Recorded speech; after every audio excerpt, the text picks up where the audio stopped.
এসে বুঝি আমাদের বৌমা? জি মা, এটাই তোমার বৌমা। আর হাত ছাড়ান।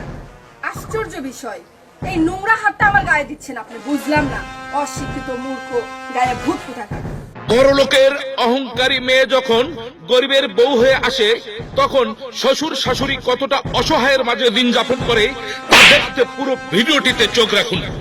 হ্যালো, ইনি আমার মা, ইনি তোমার শাশুড়ি। তুমি পায়ে হাত দিয়ে সালাম করো, সালাম করো।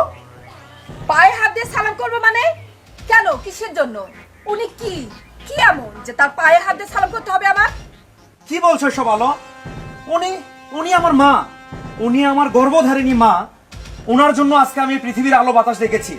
যে মা আমাকে ছোট থেকে এত বড় করেছে, আজকে তিনি পরিশ্রম করে, অক্লান্ত পরিশ্রম করে আমাকে বড় করেছে, আমাকে স্টাবলিশ করেছে।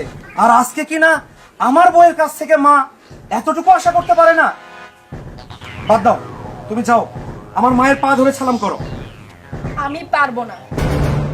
আমি বড়লোকের মেয়ে, আর বড়লোকের মেয়ে হয়ে একটা অশিক্ষিত মূর্খ গাইয়া ভূত তার পায়ে হাত দিয়ে আমি কখনোই সালাম করব না। আরে বাবা, পাত দিত। যা বৌমা, যা ঘরে যাও মা, যা। হারামজাদা বুড়ি, নোংরা কোথাকার, ওই হাত আবার আমার গায়ে দিলি? হ্যালো, তোমাকে আমি মেরে ফেলবো আজকে। আজ আমি মেরে ফেলবো আজকে তোমাকে আমি। তোমার এত বড় সাহস! এত করে বলার পরও তুমি আমার সামনে আমার মায়ের গায়ে হাত দিলে। দাঁড়া বাবা, দাঁড়া।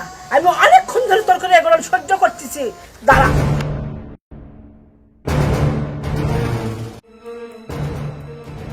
আয় ধর, এই ঝাড়ুটা নে। কোনো অহংকারী মেয়ে আমার ছেলের বউ হতে পারে না। লে যা, এই ঝাড়ুটা দিয়ে দে, ঝাঁটা পূজা করায়, যা। ঠিক আছে মা, তাহলে শুরু করলাম। তোকে আজকে আমি মেরেই ফেলবো। দাঁড়া, কই যাস দাঁড়া। তোকে আজকে আমি মেরেই ফেলবো তোকে আমি। তুই আগে বাসায় আয়। তুই যে পথে ঢাকায় থেকে আসছিস না, সেই পথে তোকে ঢাকায় যেতে হবে। এই বাড়িতে তোকে আর তুলবো না আমি। ছাটা ছাড়া তোর কপালে আর কিছু জুটবে না। মা, তুমি কিছু মনে করো না মা। চল মা, চলো।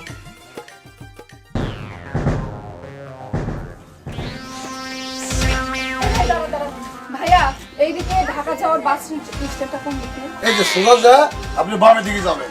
বামে যায় দেখবেন আর বাস স্ট্যান্ড আছে, ওখান থেকে ঢাকা চলে যাবেন। ভাইয়া জানেন, এই গ্রামের লোক এত ন্যাস্টিক আগে জানতাম না। আপনি কি বললেন? ওরে বাপ রে। প্রিয় দর্শক, সুখী পরিবার গড়তে হলে অবশ্যই দেখে শুনে বুঝে বংশীয় পরিবারের মেয়েকে বিয়ে করতে হবে।